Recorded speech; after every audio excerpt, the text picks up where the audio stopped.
Camera drops out of the clouds toward turquoise water, so clear it looks edited. Welcome to Curaçao, the name the indigenous Cacatio gave this island long before Europe claimed to have found it. The word likely comes from curare, heart, and honestly, that tracks. Because beneath this sunlit postcard, the blue bays, the flamingos, the candy-colored houses, beats one of the most relentless hearts of resistance in Caribbean history. We're in the Lesser Antilles, just north of Venezuela, part of the ABC Islands, Aruba, Bonaire, Curaçao, where currents, winds, and empires collide like they're in a centuries-long bar fight. And the Dutch? They thought they could control all of it. Cute. One 1795 Dutch colonial report opens with the line, "The slaves have become insolent in their demands." Translation, people demanded to be treated as human beings. The horror. But long before that report was written, the hills around Bandaboo, the salt pans of Sainte Marie, and the rugged coastlines had already witnessed generations of defiance. Cacatio scouts resisting Spanish capture in the 1500s, enslaved Africans sabotaging mills under the Caribbean moon, Maroons vanishing into canyons the way smoke escapes a fire, and of course, Tula, whose rebellion set the island ablaze with the idea that freedom is non-negotiable. Stand on Curaçao today, look at the ridge above Nip Plantation, and you can almost hear it. The wind carrying a warning whispered across centuries. This island never belonged to the empire. Before the Dutch, before the Spanish, before the plantation maps and the warehouses of the West India Company, Curaçao was home to the Cacatio, an Arawak-speaking people whose world stretched across Aruba, Bonaire, and the Venezuelan coast. Around 1499, when Alonso de Ojeda passed by and wrote the first surviving European reference to the island, he described the Cacatio as tall, strong, and skilled at sea. No surprise. They had developed canoe routes across open water that Europeans assumed were impossible. Daily life revolved around cassava fields, fish traps built with coral intelligence, and communal homes cooled by Atlantic wind. The Cacatio social system was built on reciprocity rather than extraction, shocking news to future colonizers who would claim to be bringing civilization. Villages dotted the coastline and interior plains, organized around kinship networks that prioritized collective survival over individual wealth. The first rebellion begins here, long before the word rebellion enters Dutch vocabulary. When the Spanish begin raiding the island for enslaved labor in the early 1500s, the Cacatio respond with strategic withdrawals, disappearing into arid interiors where cavalry and armor are useless. We know from later Spanish letters, archived in the Archivo General de Indias and dated 1529, that indigenous Curaçaoans abandoned villages to deny us captives. That's Resistance 101. Deny your enemy the one thing they want. By 1527, many Cacatio relocated to the mainland by choice, not submission. Some later returned. Some fostered cross-island networks that would shape Afro-Indigenous survival for centuries. Even without weapons, the Cacatio taught the island a foundational truth. Empire doesn't get the last word. The Spanish arrive expecting gold. Curaçao responds with limestone, cacti, and zero interest in being conquered. In a 1515 Spanish report, Governor Diego Colón complains that the island has little value besides its people, meaning the Cacatio he wanted to enslave. Over the next century, Spain tries to use Curaçao as an outpost, then as a forced resettlement zone, then abandons it altogether because it is unprofitable. This is the Caribbean equivalent of someone bragging about quitting a job they were about to be fired from anyway. But here's what matters. Africans arrive early, brought by Spanish settlers and soldiers. They join indigenous survivors in a quiet, undocumented zone of shared labor, shared struggle, and shared escape attempts. Many enslaved Africans flee to Cacatio communities. Some disappear into the cactus plains around Hato. The Spanish call it desertion. We call it strategy. Archival traces, like the 1595 account by Fray Pedro Simon, describe negros cimarrones, Maroons, hiding in Curaçao's interior. That is the earliest documented African resistance on the island. These Maroons establish hideouts in the rocky hills of Bandaboo, creating survival networks that blend African knowledge with indigenous terrain expertise. By the time the Dutch show up in 1634, intending to build a slave trade hub, the Cacatio and Afro-descended Maroons have already been practicing resistance for nearly a century. Spain failed not because it lacked soldiers, but because Curaçao refused to bend. When the Dutch West India Company seizes Curaçao in 1634, they do not show up pretending to spread religion or civilization. They are blunt. They want a transshipment hub for the Atlantic slave trade, a port to funnel enslaved Africans into Spanish America, and a fortress to choke off Iberian shipping. The WIC governor's 1639 report calls Curaçao a warehouse of human cargo. That's not metaphor, that's the business model. They build Fort Amsterdam, expand the harbor at Willemstad, and create a brutally efficient import-export system. Enslaved Africans arrive by the thousands. Most are sold on to Venezuela, Cartagena, or the Spanish Caribbean. Curaçao becomes the Wall Street of slavery, the center of Dutch profit and Spanish dependence. Between 1634 and 1795, an estimated 500,000 enslaved Africans passed through the island. But here's the part the ledgers don't brag about. Resistance begins immediately. Enslaved Africans sabotage equipment at WIC salt pans, fake illnesses, break tools, steal canoes, and escape into the hills. A 1677 WIC document complains that the Negroes vanish into the wilderness faster than we can record their names. Bureaucratic suffering is a form of vengeance. Free black communities also grow. Some purchasing freedom, others manumitted, others born free. They form an emerging Afro-Curaçaoan culture blending African spiritual life, indigenous knowledge, Dutch Creole language, and Caribbean strategy. By 1700, the Dutch hold Curaçao on paper. In reality, they hold a fortress surrounded by people who are already planning the next chapter. We're in 1716 on the Saint Maria plantation, one of the largest in Bandaboo. On paper, Curaçao is stable. In reality, the Dutch are sitting on a powder keg, and the fuse is already hissing. The revolt begins when enslaved workers refuse to accept new labor commands issued by Overseer John Willemzoon. This isn't random anger. This is coordinated defiance. Testimonies from the 1716 court proceedings mention conspirators meeting at night, whispering plans in Kikongo and Papiamentu. They weren't just resisting brutality. They were challenging the entire plantation hierarchy. When the uprising erupts, enslaved Curaçaoans arm themselves with machetes and farm tools. They move strategically. First the overseer, then the storehouse, then rallying people from neighboring plantations. A Dutch soldier stationed in Willemstad writes in a letter dated July 1716, "The Negroes have risen in the west, and their numbers swell like a tide." The Dutch respond with predictable colonial panic.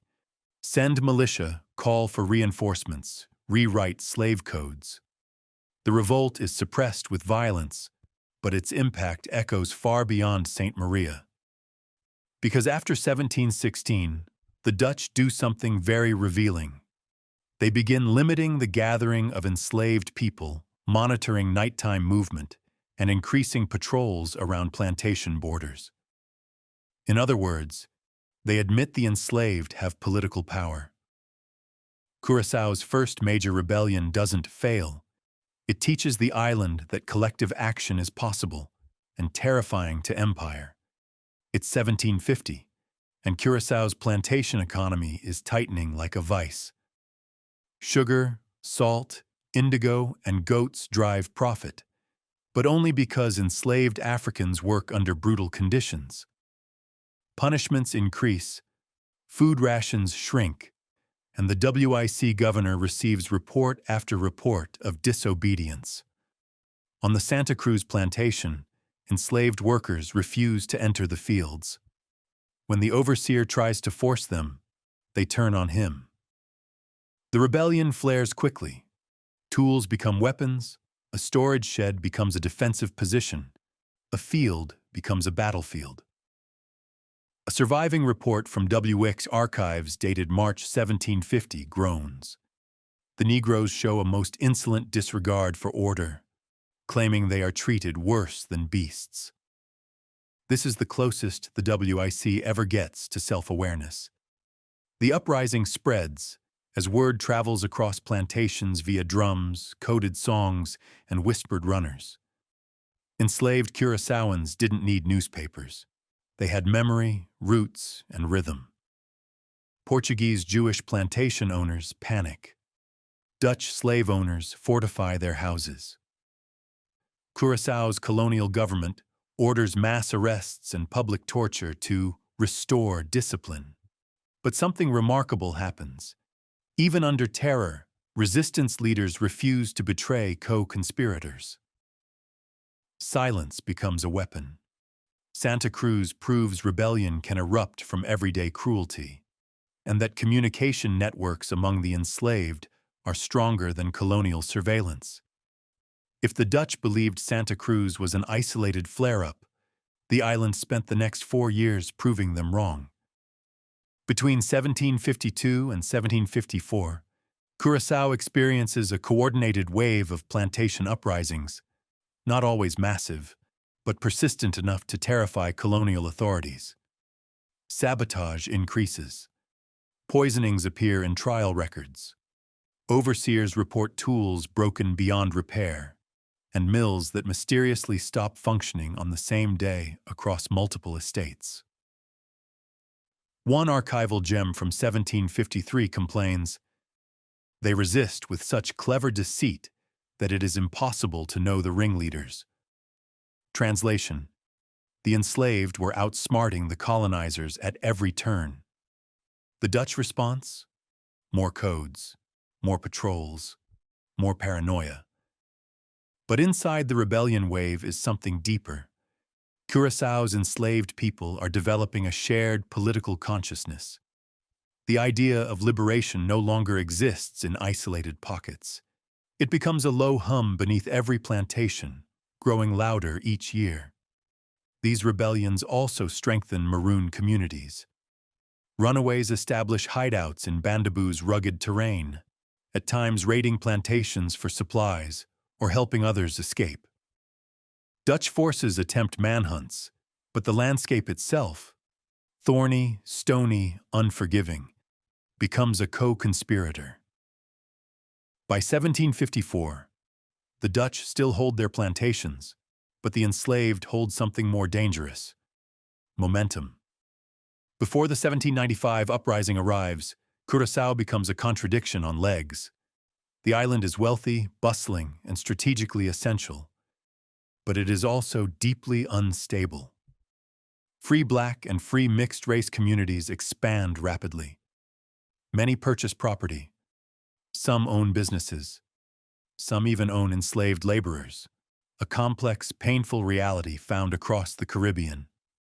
The colonial government grows increasingly anxious, drafting laws restricting movement, dress, and rights of free Afro-Curaçaoans. Enslaved Africans continue resisting daily. Arson, work refusal, escapes to Maroon camps, and cultural survival.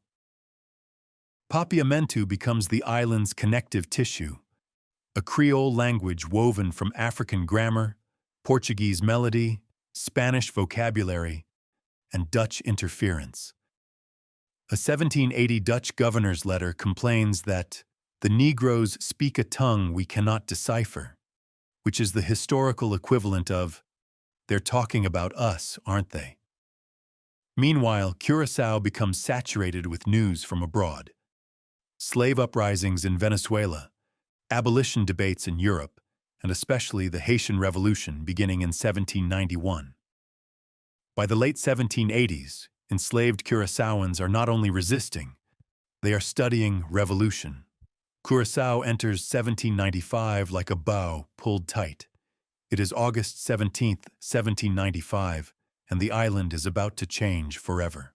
On the Nip plantation in Bandaboo, a group of enslaved Curaçaoans led by Tula, Bastien Carpata, Louis Mercier, and Pedro Wacao gather to make an announcement that would be considered wild, even on 18th century Twitter. "We are free. We should be treated as free. And we will act as free." This declaration comes directly from conversations about the Haitian Revolution, which had already toppled French colonial rule and established formerly enslaved people as political actors on the world stage. Tula and his comrades understood international law, European abolition debates, the contradictions of colonial Christianity, and the practical mechanics of revolution. They were political thinkers, not random rebels, but strategists with a plan. The plan was sophisticated. March from plantation to plantation, gathering support and numbers. Present demands backed by collective strength. Negotiate from a position of power. Avoid unnecessary violence, but fight if betrayed. Use the landscape for tactical advantage. Target the system, not random Europeans. They begin moving east from Nip in the pre-dawn darkness. Enslaved people join by the dozens, then by the hundreds, as the rebellion moves like a wave across Bandaboo. Records show that within 3 days, more than 1,000 enslaved Curaçaoans are mobilized, nearly a quarter of the island's enslaved population. They carry tools, improvised weapons, and something more dangerous than steel, political consciousness. The rebels take over plantations not with chaos, but with organization. They secure food supplies, free imprisoned rebels, and gather intelligence about Dutch military movements. Tula attempts negotiations with colonial authorities, sending letters demanding freedom and humane treatment. The letters are remarkable documents, articulate, morally grounded, politically astute. The Dutch panic immediately. Governor Johannes de Veer writes in a trembling letter to the States General, "This insurrection is not of the common sort. They act with intention and speak of rights as if they were Europeans." Translation: Tula was not here to start trouble. He was here to start history. The rebels use natural terrain as both shield and compass, retreating to hills and canyons when necessary, advancing when advantageous. Dutch military forces, unaccustomed to guerrilla warfare in tropical terrain, struggle to engage them effectively. Battles erupt across the island's western region. The Dutch lose soldiers, the rebels lose people. Blood soaks into Curaçao's dry soil. Ultimately, the revolt is militarily suppressed after weeks of fighting. The Dutch bring in reinforcements, cut off supply lines, and use superior firepower. Tula is captured through betrayal, tortured extensively to extract information about co-conspirators. He gives nothing. And executed on October 3, 1795. His body is displayed publicly as a warning. But the uprising alters Curaçao forever. Even Dutch authorities admit it in their private correspondence. The Negroes will never again be as they were. They have tasted the idea of freedom. Some historians estimate the rebellion delays the expansion of Curaçao's plantation economy by decades, making slavery less profitable and less stable. Tula loses the battle, but wins the century. His rebellion becomes the island's moral cornerstone, the moment when enslaved Curaçaoans declared their humanity so loudly that centuries later, the echo still resonates. The year is 1799, and the Caribbean is one giant chessboard thanks to Europe's favorite hobby, wars nobody asked for. The French Revolution has spiraled into the Napoleonic Wars. Alliances shift, empires clash, and Britain, ever opportunistic, attacks Curaçao, attempting to seize the island from the Dutch during their moment of European distraction. Normally, European invaders fight each other and ignore the people they enslaved, treating them as passive property that transfers with territory. Except this time, enslaved and free black Curaçaoans take advantage of the chaos. They see opportunity in European disarray. Multiple accounts, including British naval logs and Dutch military reports, mention disturbances, Negro risings, and groups acting in concert with the enemy. Free blacks in Willemstad offer intelligence to the British about Dutch fortifications and troop movements. Enslaved people refuse work orders, sabotage harbor fortifications meant to repel the British, and escape into Maroon territory in numbers that alarm the colonial government. Some see the British as potential liberators, a miscalculation, as the British have no intention of ending slavery. Others simply see chaos as cover for escape or rebellion. Either way, the result is the same. The Dutch lose control of their enslaved labor force at the exact moment they need it most. The Dutch call it treason. We call it perfect timing. A 1799 WIC officer writes in exasperation, "The blacks take advantage of our distractions. They increase in boldness daily. Some have fled to the hills, others trade freely with the British, and still others openly mock our authority." You don't say. The British occupy Curaçao briefly, holding it from 1800 to 1803, then again from 1807 to 1816. During these periods, enslaved Curaçaoans test the limits of the new administration. Some petition for better conditions. Others use British legal frameworks to challenge Dutch owners. Still others escape entirely. When the British finally lose interest and return the island to Dutch control, the real impact remains.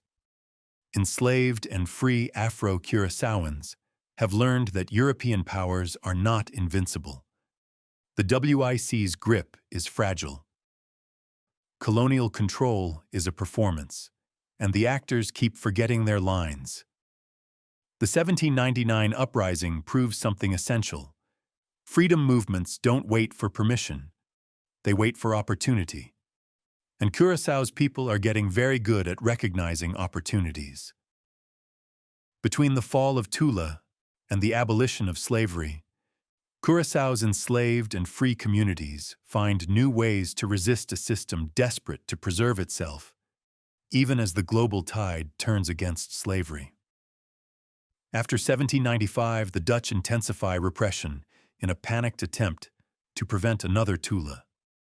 They establish curfews, harsher slave codes, more military patrols. A new regulation requires enslaved people to carry written passes for any movement between plantations. Another bans gatherings of more than 3 enslaved people without white supervision. Public punishments increase in brutality, designed to terrorize. But resistance adapts too. Enslaved people practice strategic slowdowns, working just hard enough to avoid punishment, but not hard enough to maximize profit.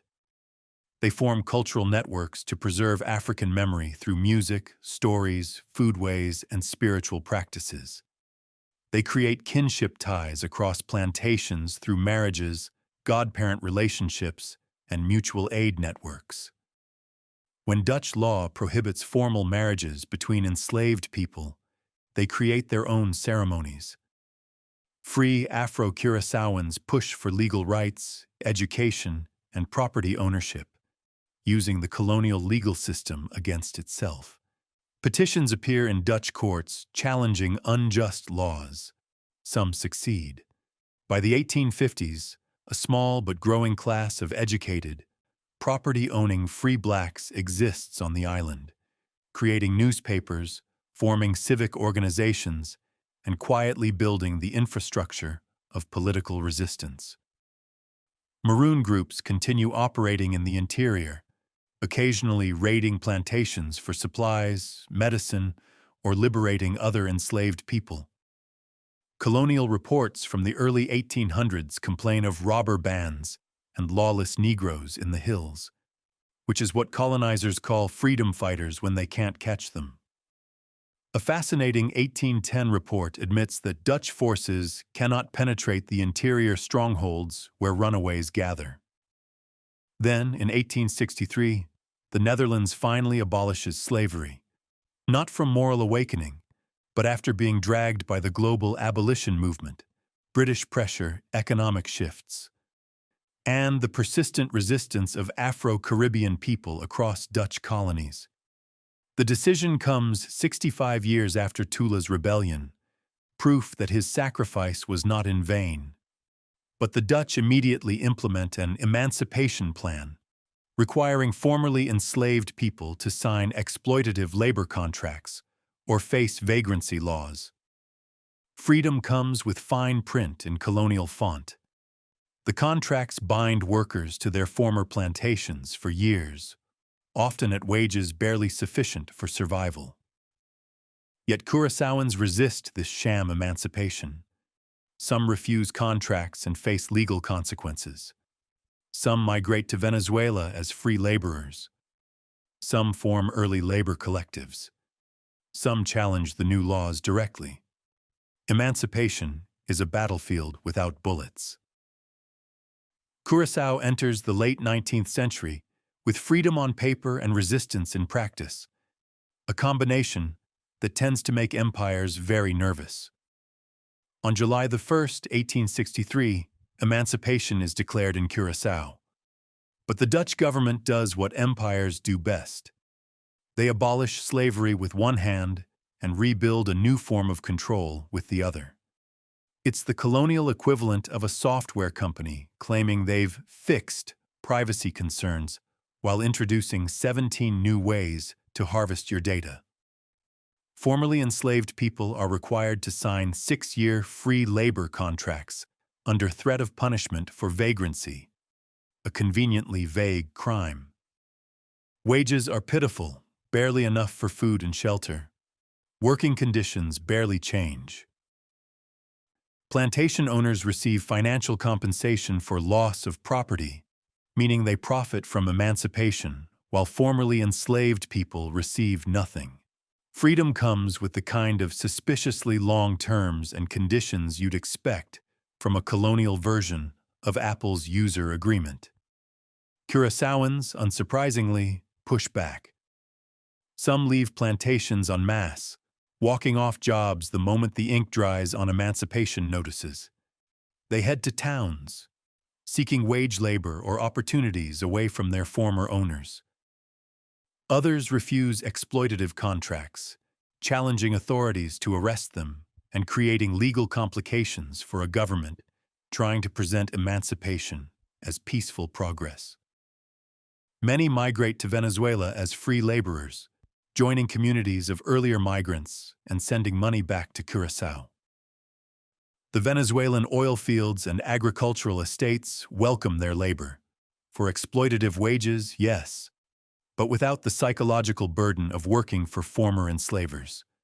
Archival petitions from the 1860s and 1870s show Afro-Curaçaoans challenging abuses in court and winning some cases. They use Dutch legal language against Dutch power, filing complaints about contract violations, demanding wages, and exposing the hypocrisy of free labor that resembles slavery. One 1864 complaint from a Bandaboo worker reads, "We are free, but they treat us as if no change has come." The whip is gone, but the chains remain, written now in contracts and laws. A devastatingly accurate review of Dutch colonial policy.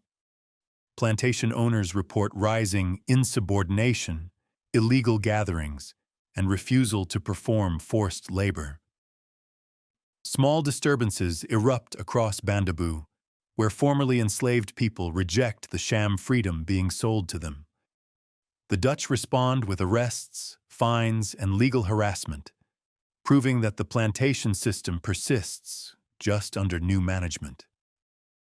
Curaçao's emancipation-era resistance is quiet but powerful, a declaration that liberation means more than a date on paper. It means economic justice, legal equality, and human dignity. The struggle continues, just with new tactics for a new era. Fast forward to the 20th century. The plantation economy collapses under its own contradictions and global market changes. Sugar prices plummet. Salt becomes less profitable. Former plantation lands sit abandoned or convert to small-scale agriculture.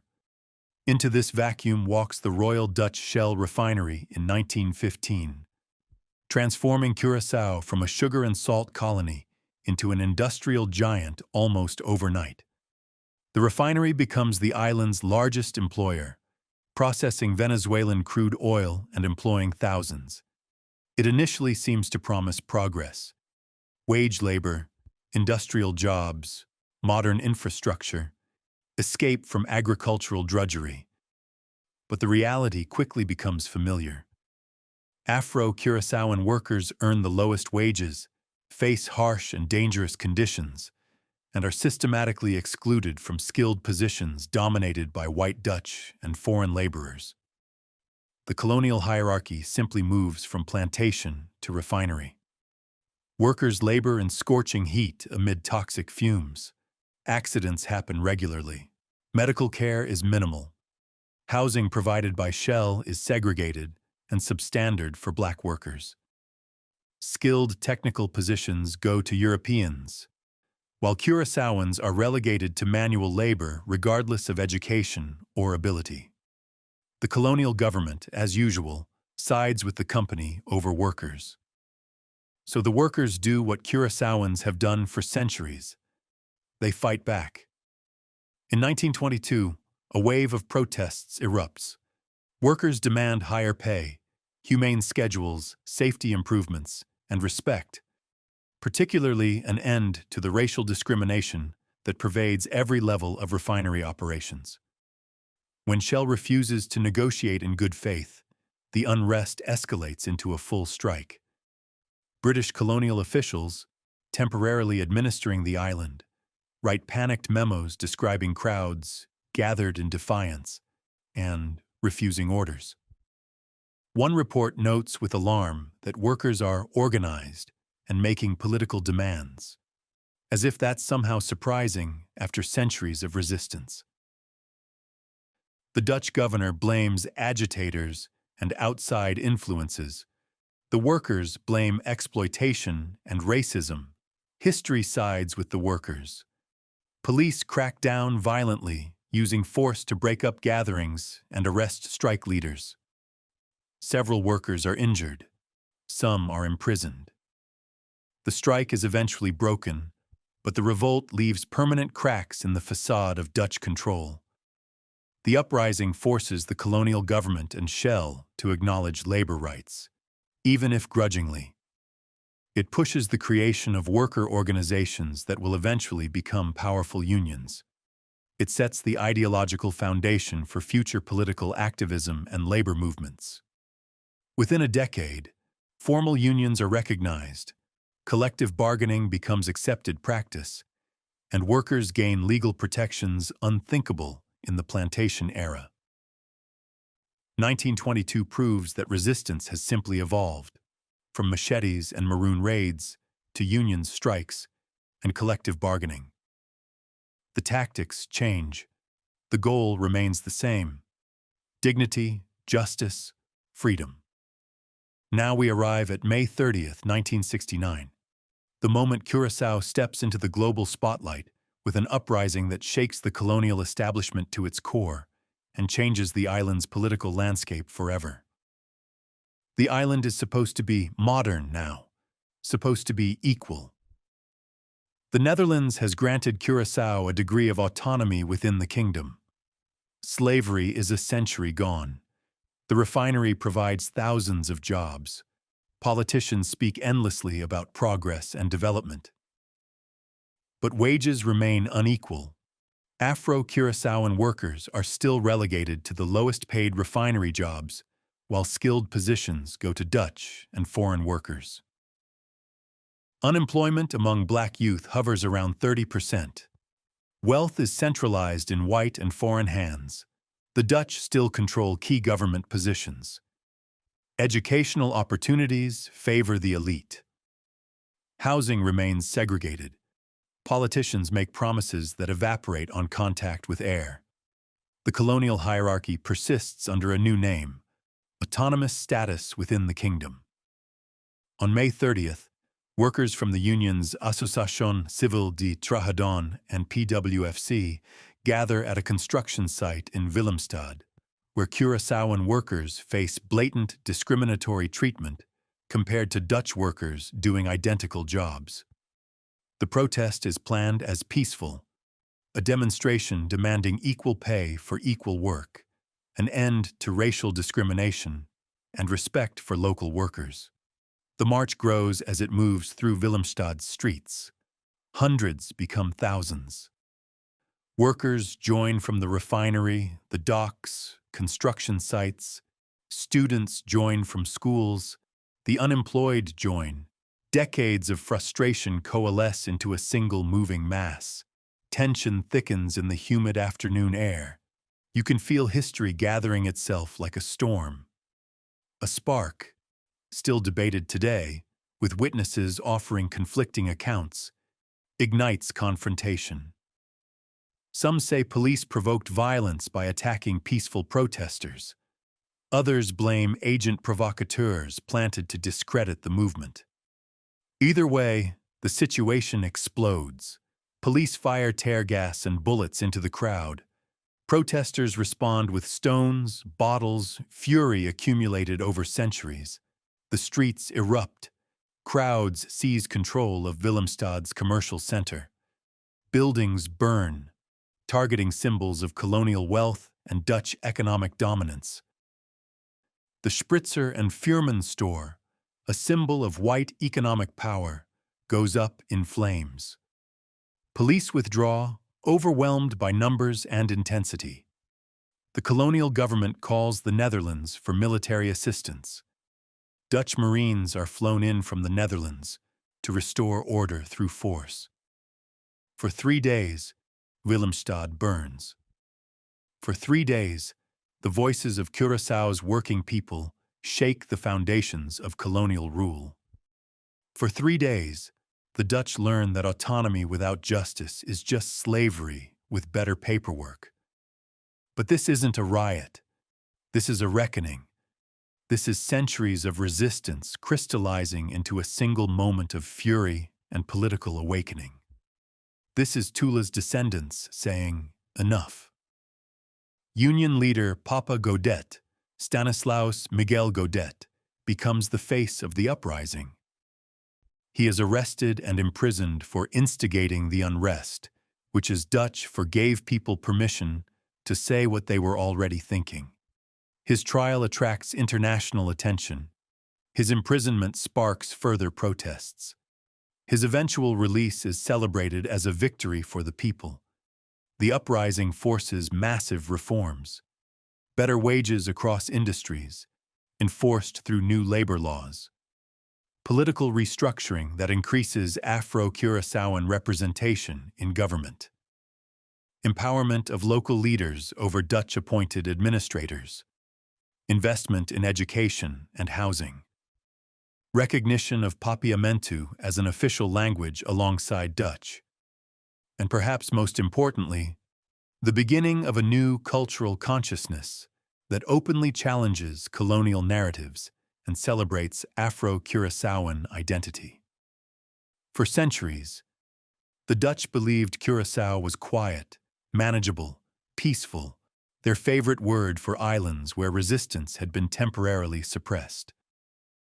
On May 30th, 1969, the island's people answered with one voice. "We are not quiet. You simply were not listening." 30 de May isn't an ending. It's a declaration. It's the latest chapter in a resistance that began when the first Cacatillo refused Spanish chains, continued through Tula's rebellion, and persists into the present. The struggle for dignity is the island's oldest tradition. Stand on the ridge above Knip at sunset, where Tula once gathered his comrades and declared freedom non-negotiable. The same trade winds that carried Cacatillo canoes across open water, whispered through slave huts on humid nights, swirled around maroon hideouts in limestone hills, and lifted the ashes of 1969 drift over the cactus plains. Look at the coastline where Dutch ships once unloaded human cargo, at the salt pans where enslaved people sabotaged equipment under tropical sun, at the coral terraces where indigenous people first taught the island that empire doesn't get the last word. Every part of this island is a witness. Curaçao's rebellions are not 8 separate stories. They are one continuous heartbeat stretching from 1500s indigenous resistance to modern political awakening. They are connected by landscape, by language, by the stubborn refusal to accept oppression as natural. Empires came with maps, with ledgers, with cannons, with contracts. Curaçao answered with people, stubborn, brilliant, unbreakable, with Cacatillo who vanished into hills rather than submit, with Maroons who built freedom in hidden valleys, with rebels who burned plantations under the Caribbean moon, with workers who organized strikes and shut down refineries, with every person who whispered no in whatever language they carried. And if you listen closely, the island still speaks. In Papiamentu, the language colonizers couldn't control, in drums that still beat coded rhythms at festivals, in wind that carries memory across centuries. A quiet reminder passed from generation to generation. Nos no acere, nos a resisti. We did not yield, we resisted. And the Dutch? They never truly controlled this island. Not for a single uninterrupted generation. Not in the 1500s when the Cacatillo vanished. Not in 1716 when Saint Maria burned. Not in 1795 when Tula marched. Not in 1969 when Willemstad rose. Because Curaçao's heart has always known the truth that empires spend centuries trying to suppress. Freedom is older than empire. Resistance is inheritance. And this island, this impossible, beautiful, defiant island, never forgot who it belonged to. It belonged to the people who refused to break.